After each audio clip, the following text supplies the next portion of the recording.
Location: Route 66, Arizona, United States. I didn't plan to stop there. I was driving east along Route 66, trying to make it through Arizona before sunrise. The road had been empty for over an hour, just long stretches of asphalt cutting through desert and nothing else. No cars. No lights. No towns. Just the occasional reflective sign reminding me I was still on a road people used to care about. My phone had no signal. The gas gauge sat lower than I liked, but not low enough to panic. Still, when I saw the sign ahead, gas, food, rest, I slowed down without thinking. The letters were faded, barely visible in my headlights, like they hadn't been updated in decades. The place didn't show up on my GPS. That should have been my first warning. The station sat a few hundred feet off the road, a single building surrounded by empty desert. One pump. One flickering light above the door. No other cars. No sound except the wind pushing sand across the pavement. I parked and shut off the engine. The silence felt heavy, like it pressed in from every direction. Even the wind seemed to die down once I stepped out of the car. The door to the station was unlocked. Inside, the lights buzzed weakly overhead. Shelves lined with dusty snacks, most of them expired. A counter at the back. No music. No radio. No clerk. "Hello," I called. My voice sounded wrong in there, like it didn't belong. I waited a few seconds, then walked closer to the counter. The register was on, glowing green, like someone had just stepped away. A half-empty coffee cup sat beside it. Still warm. That's when I heard movement. Not from behind the counter. From the back hallway. Slow footsteps. Careful. Deliberate. I felt my stomach tighten. "Sorry," I said, louder now. "Just getting gas." The footsteps stopped. I stood there, frozen, listening. The air smelled stale, like old fabric and dust that had been shut away too long. After a moment, the footsteps started again, but instead of coming toward me, they moved parallel, pacing slowly behind the wall. Whoever it was didn't speak. I backed away from the counter and headed for the door, telling myself I didn't need gas that badly. As I pushed outside, I noticed something I hadn't before. The pump numbers were already rolling. I hadn't touched it. I stepped back, heart pounding, staring at the pump as it clicked steadily upward. When it stopped, a receipt printed on its own and fluttered to the ground. I picked it up. There was no price. No gallons listed. Just a line of text stamped beneath the time. "You're too early." A sound came from behind me. Footsteps on gravel. I turned slowly. A man stood a short distance away, just beyond the edge of the light. Tall. Broad shoulders. Wearing a jacket far too heavy for the desert night. His face stayed in shadow, but I could tell he was watching me. "You're not supposed to stop yet," he said calmly. My mouth went dry. "I'm leaving." He nodded once. "That's good." I moved toward my car without turning my back on him. My hands shook as I grabbed the door handle. When I got inside, I locked the doors immediately and shoved the key into the ignition. The engine didn't start. Outside, the man took one slow step closer. "People usually don't listen," he said. "They never do the first time." The lights inside the station went out. Every single one.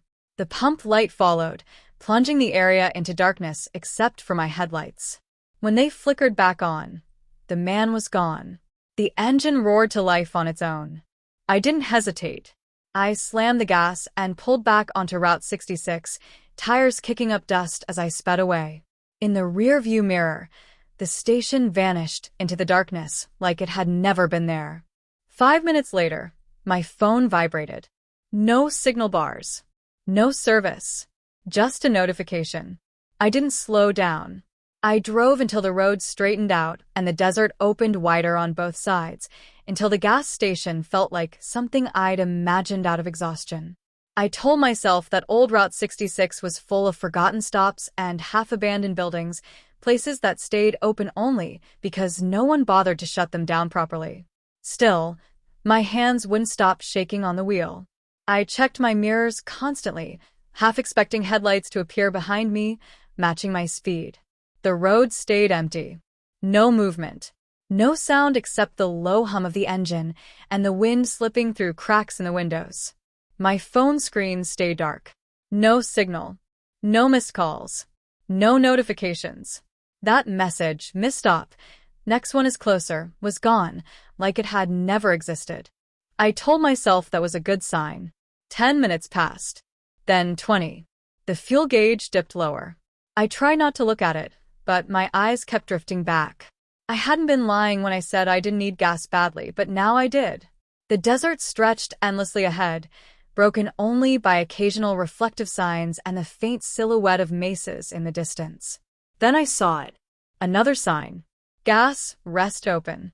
The lettering was newer this time. Brighter.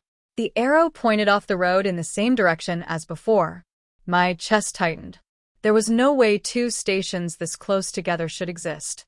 Not on this stretch. I knew that. I'd checked my route carefully before the drive. I kept going. The sign disappeared behind me, swallowed by darkness. Relief washed through me, thin and shaky, like I dodged something I didn't fully understand. The fuel light came on. The car gave a soft chime, polite and unbothered by my panic. I whispered a curse under my breath and slowed slightly, trying to conserve what little fuel I had left. That's when the engine coughed. Just once. Enough to make my stomach drop. I pressed the accelerator gently. The car responded, but sluggishly now, like it was tired. I glanced at the road ahead, searching for anything. Lights, buildings, a town. There was nothing. Then the headlights caught movement. A figure stood on the shoulder of the road, facing away from me. I slowed without meaning to. The figure didn't wave, didn't turn, just stood there, perfectly still, like it was waiting for something to pass. I knew better. I told myself I did. But as I got closer, I noticed the jacket.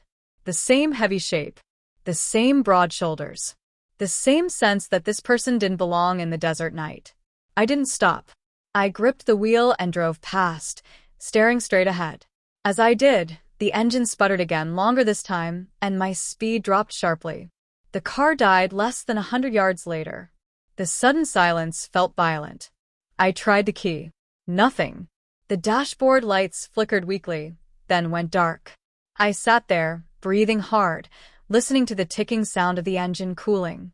Outside, the desert felt impossibly close, like it was leaning in. Footsteps crunched on gravel behind me. Slow. Unhurried. I didn't look right away. I didn't want to confirm what I already knew. My hands tightened around the steering wheel until my knuckles ached. The footsteps stopped beside the driver's door. "You weren't supposed to skip this one," the man said. His voice was calm, almost conversational, like he was correcting a small mistake. "I'm not stopping," I said. My throat felt raw. "I don't want anything." There was a pause. "That's what everyone says," he replied. "But they always run out eventually." I finally turned my head. He stood just outside the reach of my headlights, his face still obscured by shadow. I could see his outline clearly now, tall, solid, unmoving. His hands hung loosely at his sides. "Where are the stations?" I asked. "They're not on the map." He tilted his head slightly. "They're not meant to be." I tried the key again. Still nothing. The man leaned closer, just enough that his boots entered the light. Dust coated them thickly, like he'd been standing in the desert for a long time. "You can wait here," he said. "Or you can come with me." "I'm not going anywhere with you." Another pause. Most people don't have a choice by now. The wind picked up suddenly, rattling the car and blowing sand across the road. My headlights flickered. For a split second, the darkness deepened, and when the light steadied again, the man was gone. The engine roared back to life. I didn't think. I slammed the accelerator and pulled back onto the road, heart pounding, lungs burning. The car moved normally now, as if nothing had happened. In the mirror, the road behind me was empty. But a few miles later, I saw something ahead. Lights. Bright, steady, impossible to miss. A gas station. New. Clean. Busy looking. And for the first time since this started, there were cars in the lot. I slowed. Every instinct told me to keep going.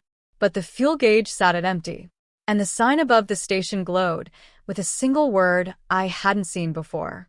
I sat there with my foot hovering over the brake, staring at the station ahead. The place looked normal. Too normal. Bright canopy lights, multiple pumps, a small convenience store with clean glass windows. I could see movement inside, people walking, a cashier behind the counter, even a couple standing near one of the pumps arguing quietly about something I couldn't hear. It looked like relief. That scared me more than the empty stations. The sign above the road still read "Final Stop," glowing steadily, not flickering like the others.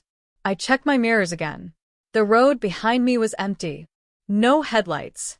No figures on the shoulder. Just darkness stretching back the way I'd come. The engine idled smoothly, as if it hadn't died minutes earlier. I pulled in. As soon as my tires hit the lot, a wave of tension washed over me, like stepping into a room where a conversation stops mid-sentence. No one looked at me directly, but I felt watched all the same. I parked at a pump between two cars. A sedan on my left, an SUV on my right, both engines running, both drivers sitting inside. I turned off my car and stepped out. The air felt different here. Not cooler or warmer, just heavier. Sound seemed muted, like the station was wrapped in something invisible that swallowed noise before it could travel. I stood there for a moment longer than I should have, my hand resting on the door of the store, unsure whether going inside was safer than staying out in the open. The brightness of the lights made everything feel exposed, like there was nowhere to hide, yet the darkness of the road behind me felt worse. At least here, I could see things. I took another step toward the entrance. That's when I noticed something off about the people at the pumps. They were all standing far too still. A man leaned against his truck, nozzle in the tank, his head angled down slightly, like he was staring at the ground. Another person sat in their car with the driver's door open, one foot on the pavement, frozen mid-movement.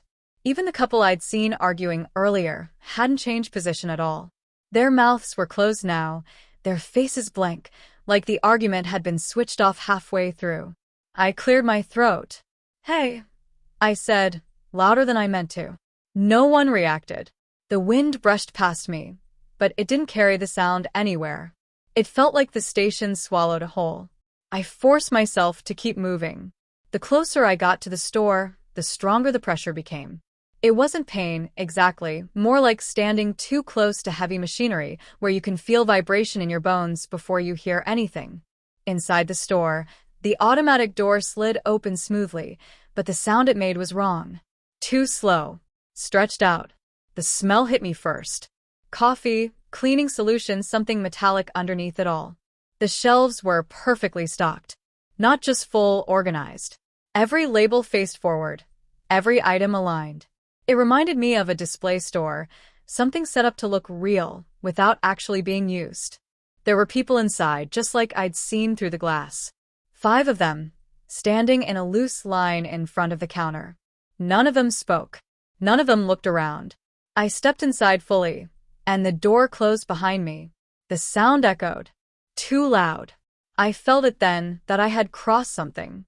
Not a doorway, not a property line, but a point where the road no longer applied the same rules. The cashier didn't look up right away. He was writing something on a small notepad, his pen moving slowly, deliberately. The scratching sound filled the room. I glanced back at the line of people. Up close, they looked exhausted. Dark circles under their eyes. Skin pale, almost gray under the fluorescent lights. The woman clutching the phone had cracked lips, and when I looked closer, I realized her phone screen wasn't on. It hadn't been on the whole time. "How long have you been waiting?"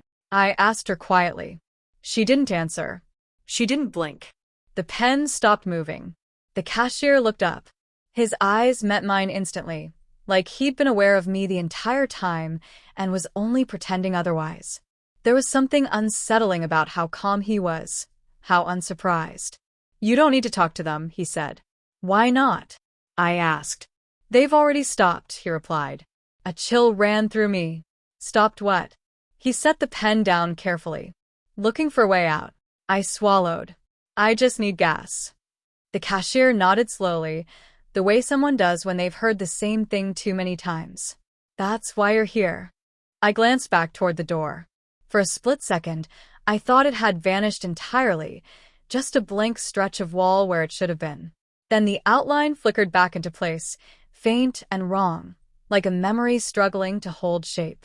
The cashier followed my gaze. You can still leave, he said. Hope surged through me. How? His expression didn't change. You'll have to decide fast. The lights buzzed overhead. Somewhere outside, an engine revved sharply, then cut off. One of the people in line shifted their weight. And for the first time since I'd arrived, someone breathed out loud. No one spoke. That was the first thing I noticed as I stepped fully into the lot. Engines were running, people were moving, but there was no casual noise, no radios, no doors slamming, no voices carrying through the air. It felt like sound had been turned down without anyone realizing it. I glanced at the drivers in the cars beside me. The man in the sedan stared straight ahead, hands locked on the steering wheel, jaw clenched tight. The woman in the SUV didn't move at all, not even when I stood between our cars. Her eyes were open, unfocused, fixed on something I couldn't see. I backed away slowly and headed toward the store. The door opened before I touched it. Inside, the station looked spotless. Too clean for a place that shouldn't exist. Shelves fully stocked. Coffee machines humming. A small line of people waiting at the counter, standing a few feet apart, all facing forward. No one turned around. I took a step inside and felt it immediately, the pressure. The same heavy sensation I'd felt at the first station, but stronger now. Like I'd crossed a line I wasn't meant to come back from. The cashier stood behind the counter. It was the same man. Not exactly the same. His clothes were different, cleaner, his posture more relaxed, but the shape of him was unmistakable. The broad shoulders. The calm stillness. The way his eyes settled on me like he'd been expecting me all along. You made it, he said quietly. The people in line didn't react. I don't want anything, I said. I just needed gas. He smiled faintly. Not unkindly. Not threatening. Just patient. That's what everyone says, he replied. But this is the last place you stop. I looked around at the others in line. A young guy in a hoodie. An older couple holding hands. A woman clutching a phone she wasn't looking at. None of them moved. None of them spoke. How long have they been here? I asked. The cashier glanced at them briefly, then back at me. Long enough. My chest tightened. What happens if I leave? He leaned forward slightly. You already tried that. I stepped back instinctively. You shut off my car. No, he said calmly. The road did. The receipt printer chirped. A slip of paper slid out on the counter, even though no one had paid for anything. The sound echoed louder than it should have in the quiet room. The people in line flinched just barely but didn't turn. The cashier pushed the receipt toward me. I didn't want to look. I did anyway. Transaction complete. Thank you for stopping. I didn't agree to anything, I said. He nodded. You ran out. Something shifted behind me. I turned just in time to see the door lock itself. A soft click. Almost polite. The lights flickered once, and for a brief moment, the store looked different. Older. Dirtier. The shelves half empty. The people in line thinner, more tired, their faces drawn and pale like they hadn't slept in days. Then the lights steadied. The cashier's smile faded. You don't belong here, he said. I stared at him. Then let me go. He looked almost disappointed. Some people still do, he said quietly. That's why the road keeps trying. The floor vibrated beneath my feet. Not shaking, humming. The sound grew louder, spreading through the walls, the ceiling, the pumps outside. The people in line began to stir, shifting uncomfortably, eyes darting for the first time. The cashier straightened. You didn't stay long enough at the first stop, he said. You fought it. That matters. The hum intensified. The lights went out. Total darkness. Someone gasped behind me. Someone else cried out. I felt movement, people pushing, stumbling, but I didn't move. I stood there, heart pounding, waiting for hands to grab me. Instead, the darkness lifted. I was back in my car. The engine was running. The road stretched ahead of me, Empty and familiar. No gas station. No lights. No signs. The fuel gauge sat just above half. I didn't stop to question it. I drove until the sun rose, until my phone showed signal again, until Route 66 blended back into normal highways and real towns. I didn't stop until I reached a crowded truck stop filled with noise and people who looked alive. I never found that station again. I searched for it later. Online. Maps. Forums. Old road guides. There was no record of it. No mention of a final stop. No stories that matched mine exactly. But I did find something else. Scattered posts. Comments from truckers and late-night drivers. People who talked about roads that decide for you. About stations that only appear when you're low enough. On fuel, on patience, on options. Most of them didn't come back. I don't drive Route 66 anymore. And I never let my tank drop below half. Because some places don't exist to help you. They exist to see who runs out first.